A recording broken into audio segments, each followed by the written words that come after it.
अभिलेखों के बारे में चर्चा कर रहे थे, तो हमने ये देखा था कि अभिलेख किसे कहते हैं, ठीक। और अभिलेखों का वर्गीकरण भी हमने देखा था कि अशोक के अभिलेखों को मोटे तौर पर शिलालेखों में, स्तंभ लेखों में और गुहा लेखों में बांटा गया है, ठीक है। उसके बाद हमने ये देखा था कि अशोक की जो 14 शिलालेख है ये सबसे इंपॉर्टेंट मानी जाती है। उसके बाद में उसका जो लघु शिलालेख आता है और उसके बाद में आता है स्तंभ लेख, और स्तंभ लेख 7 माने जाते हैं जो देश के अलग अलग 6 स्थलों से मिली, इस बात को ध्यान रखिए। और इसके अलावा लघु स्तंभ लेख आएंगे बाद में, और उसके बाद में अंत में गुहा लेख आते हैं जो कि बराबर की पहाड़ियों से, नागार्जुन की पहाड़ियों से। और एक स्थान हो रहेगा जो इंपॉर्टेंट होगा, पान गुडरिया, ये मध्य प्रदेश के सीहोर जिले में स्थित है, इस बात को ध्यान रखिए। तो हम अशोक के अभिलेखों पर चर्चा कर रहे हैं, और अशोक के अभिलेखों में शिलालेख, स्तंभ लेख और गुहा लेख में हमने इसको डिवाइड करके इसको पढ़ने की कोशिश की। इसके बाद बात करें, हमने ये जाना था कि अशोक के जो अभिलेख है वो मुख्यतः ब्राह्मी लिपि में लिखित है, लेकिन उसके जो 2 शिलालेख है वो खरोष्टी लिपि में, और उसके अलावा कुछ 1-2 शिलालेख ऐसे जो अरेमाइक लिपि में, और एक शिलालेख जो कंधार से प्राप्त होता है वो यूनानी और अरेमाइक दोनों लिपियों का मिश्रण में लिखा हुआ, इस बात को ध्यान रखें कि अफगानिस्तान के कंधार में जो अशोक का अभिलेख मिलता है वह द्विभाषीय अभिलेख है, उसमें यूनानी और अरेमाइक दोनों लिपियों का प्रयोग किया गया, इस बात को ध्यान रखें।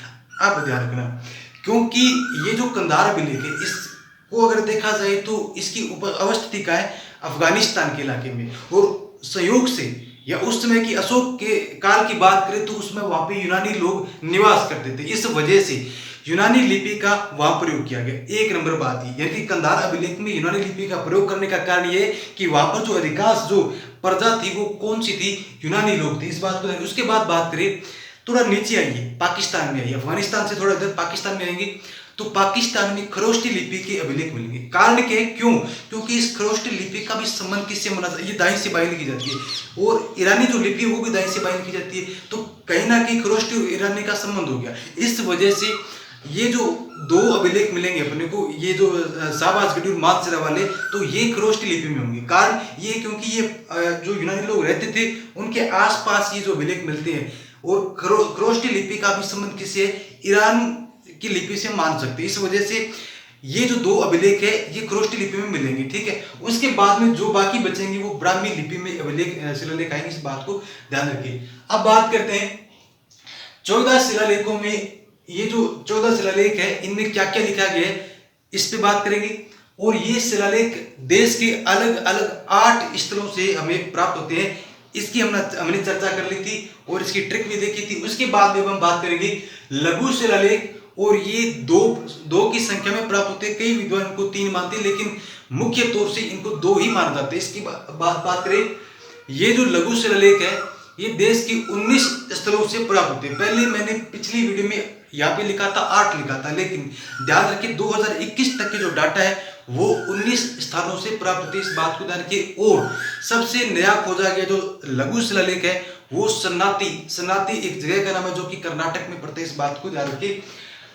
अब लघु शिलालेखों में जो इंपॉर्टेंट है केवल उसी पर हम बात करेंगे। एक तो मास्की, एक भाबरू और एक गुर्जरा, ठीक। ये 3 इसके लघु शिलालेख इंपॉर्टेंट है। पहली बात तो अशोक के जितने भी अभिलेख मिलेंगे मुख्य थे उसमें उसकी उपाधि का नाम जरूर मिलेगा, देवानाम प्रियदर्शी राजा, ठीक है, या लाजा। उसमें की बात करें देवानाम प्रियदर्शी लाजा, या इसको बोल दे देवानाम प्रियदर्शी राजा, या देवताओं को प्रिय राजा, इसका हिंदी और अनुवाद करें तो देवानाम प्रियदर्शी लाजा की जो उपाधि है वो अशोक के अभिलेखों में मिलती है, इस बात को ध्यान रखिए।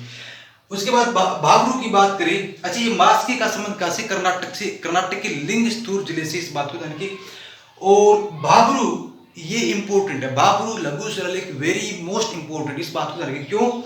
क्योंकि इसी भाबरू लघु शिलालेख से अशोक के बौद्ध होने का स्पष्ट पता चलता है। क्यों? क्योंकि इस शिलालेख में वो बुद्ध, धम्म और संघ, ये जो तीनों है, इन तीनों को सम्मिलित रूप से बौद्ध धर्म का त्रिरत्न कहा जाता है, इस बात को ध्यान रखिए। और इन त्रिरत्नों में अशोक क्या करता है, अपनी आस्था प्रकट करता है, और ऐसा उल्लेख किससे मिलता है, भाबरू लघु शिलालेख से मिलता है, इस बात को ध्यान रखिए।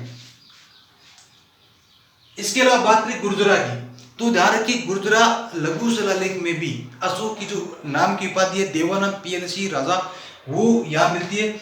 और गुर्जरा जो लघु शिलालेख है वो मध्य प्रदेश के दतिया जिले में स्थित है, इस बात को भी ध्यान रखिए। अच्छा, उसके बाद बात करें स्तंभ लेखों की, तो ये 7 है, और 7 कितने स्थलों से प्राप्त हुए? 6 स्थलों से प्राप्त हुए। और स्तंभ लेखों में दिल्ली टोपरा, स्तंभ लेखों में दिल्ली टोपरा, एक है इलाहाबाद कोसम या कौसाम्बी, इलाहाबाद कौसाम्बी, और एक है दिल्ली मेरठ, ये इंपॉर्टेंट है। स्तंभ लेखों में कुल 7 की संख्या है, और ये देश के 6 स्थलों से प्राप्त होते हैं, और इनमें भी 3 इंपॉर्टेंट है, दिल्ली टोपरा का, एक इलाहाबाद कौसाम्बी का, और एक दिल्ली मेरठ का। ये 3 स्तंभ लेख क्या इंपॉर्टेंट है। अब क्यों इंपॉर्टेंट है? इसलिए इंपॉर्टेंट है क्योंकि दिल्ली टोपरा का जो स्तंभ लेख है ये पहले हरियाणा में था। हरियाणा के जगाधरी एक कस्बा है, और उस जगाधरी कस्बे में ये टोपरा गांव है, और उस टोपरा गांव में अशोक के द्वारा उस समय स्तंभ लेख स्थापित करवाया गया था, इस बात को ध्यान रखिए। लेकिन जब सल्तनत काल पढ़ते हम, मध्यकालीन भारत की बात करते, तो उस समय एक राजा आएगा फिरोज शाह तुगलक, और फिरोज शाह तुगलक इसे क्या करेगा? टोपरा से कहा ले जाएगा? दिल्ली में ले जाएगा। टोपरा से कहा ले जाएगा? दिल्ली में। अब यहां से बात शुरू होती है, कैसे कि ये टोपरा से दिल्ली ले जाएगा, तो इसका उल्लेख कहां में था? आप कैसे कह सकते हो कि यही लेके गया था, टोपरा से दिल्ली फिरोज शाह तुगलक ही लेके गया था? आप कैसे कह सकते हो? तो ध्यान रखना, एक शम्स ए सिराज अफीक नाम आता है अपने मध्यकालीन भारत में, शम्स ए सिराज अफीक, ठीक, और एक आएगा सीरत ए फिरोज शाही। ऊपर वाला नाम तो है लेखक का या दरबारी लेखक का, और नीचे वाला नाम है ग्रंथ का। अच्छा, इसने भी क्या लिखी थी? तारीख ए फिरोज शाह लिखी थी, ठीक है ना। शम्स ए सिराज अफीक ने कौन से ग्रंथ की रचना की थी? तारीख ए फिरोज शाह की रचना की थी, फारसी भाषा में की थी, और ये किसको समर्पित है? फिरोज शाह तुगलक को समर्पित है। तो इस ग्रंथ में लिखा मिलता है कि टोपरा से दिल्ली कौन ले गया?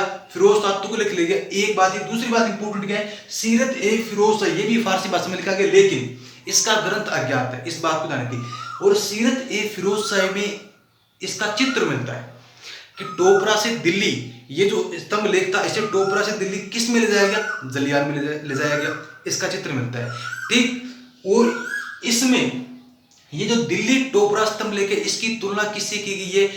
मानो कि स्वर्ग के 7वें आसमान से कोई स्वर्ग वृक्ष खड़ा हो, या स्वर्ग वृक्ष की स्थापना की गई, इस प्रकार से इसकी तुलना, किसकी तुलना?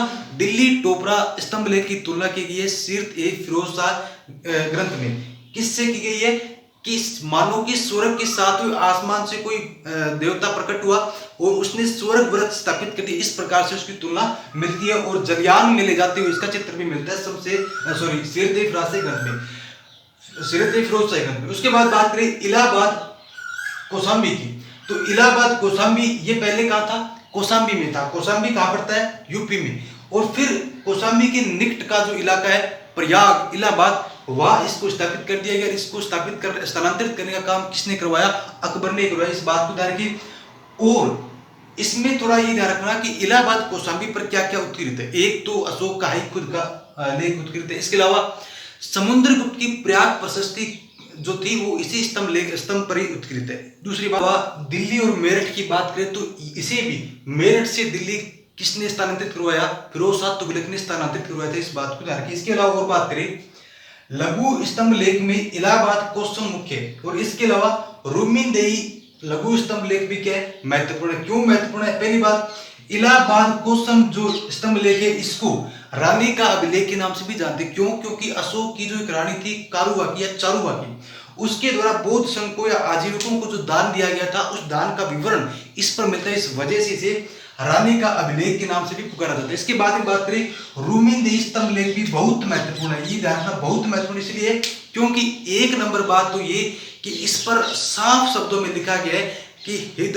बुद्धे जायते, यानी कि बुद्ध का जन्म यही हुआ था। कहाँ हुआ था? रुक्मिणदेही, और जिसका नाम क्या? लुम्बिनी। रुक्मिणदेही को ही लुम्बिनी के नाम से पुकारते, इस बात को जाने कि और ये महात्मा बुद्ध के जन्म का स्पष्ट संकेत देता है कि कहाँ हुआ था? लुम्बिनी वन में हुआ था, इस बात को ध्यान रखिए, इसलिए इंपॉर्टेंट है। दूसरी बात इसलिए इंपॉर्टेंट है कि अशोक के बाकी जो अभिलेख है वो प्रशासन से जुड़े हुए हैं, उनका विषय प्रशासनिक विषय है। लेकिन रोमिनदेही जो स्तंभ लेख है या रोमिनदेही जो अभिलेख है, इसका विषय है अर्थव्यवस्था। इसका विषय जो है अर्थव्यवस्था से संबंधित है। क्यों?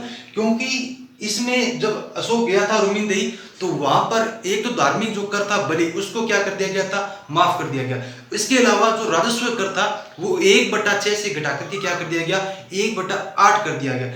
इसके अलावा मौर्यकालीन कर व्यवस्था का भी रोमिनदेही अभिलेख से पता चलता है। इस वजह से इसका विषय क्या है, अर्थव्यवस्था से संबंधित है। लेकिन बाकी अभिलेखों का विषय क्या है, प्रशासनिक है। तो ये अशोक के अभिलेखों के बारे में कुछ सामान्य जानकारी थी। अगले वीडियो में